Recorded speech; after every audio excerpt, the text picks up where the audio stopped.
We are in a remarkable moment in American history, and in fact in world history.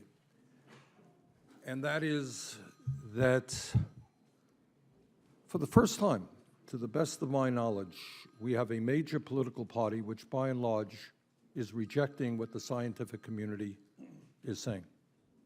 Now, we can disagree about funding for education or healthcare and all that stuff.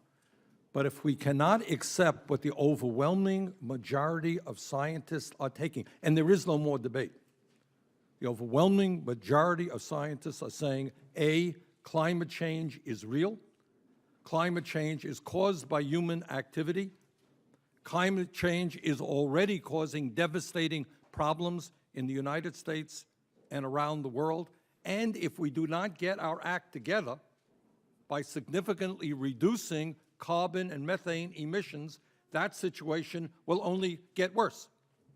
That is not really a debate anymore, and that we have a major political party that is rejecting that is extremely frightening. Now, the evidence is overwhelming. According to the U.S. National Climate Assessment released in May, the average global temperature has increased by more than 1.5 degrees Fahrenheit between 1880 and 2012, and temperatures in my state of Vermont and in New England have increased at least 2.5 degrees Fahrenheit just in the last 30 years. By 2100, New England could be as much as 10 degrees hotter. That is extraordinary. The debate that we should be having, and it would be an important debate because nobody has all the answers, is how do you deal with this crisis? How do we work with countries around the world to reduce carbon, to transform our energy system? How do you do that? That's tough stuff. Nobody has any magical answer. But that should be the debate. The idea that we're still debating whether or not this is a real issue when the scientific community tells us this is the planetary crisis of our time is extremely distressing. Planetary warming is causing sea levels to rise. National Ocean, NOAA reported that global average sea level has increased 8 inches since 1880. Several locations along the East Coast and the Gulf of Mexico have experienced more than 8 inches of local sea level rise in only the past 50 years. What we are talking about if we do not get our act together is major cities in the United States and countries around the world, parts of countries around the world being underwater.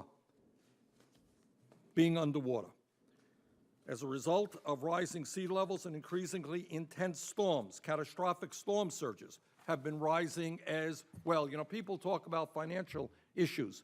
I will remind my colleagues that Hurricane Sandy cost this government alone over $60 billion. And all over the world, there are projections that we will be spending trillions of dollars in order to deal with rising sea levels, extreme weather disturbances, and other manifestations of climate change.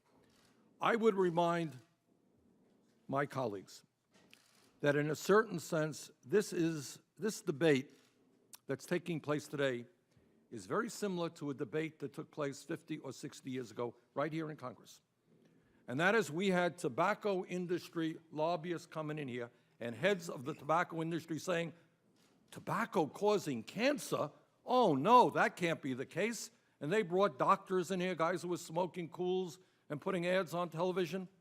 And they were spending huge amounts of money trying to convince the American people that tobacco had nothing to do with cancer, emphysema, and other serious illnesses.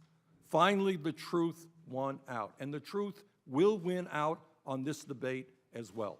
Our job is to transform our energy system, work with countries around the world to reduce carbon and to help save the planet so that these young people will have a habitable nation and a habitable world in the years to come.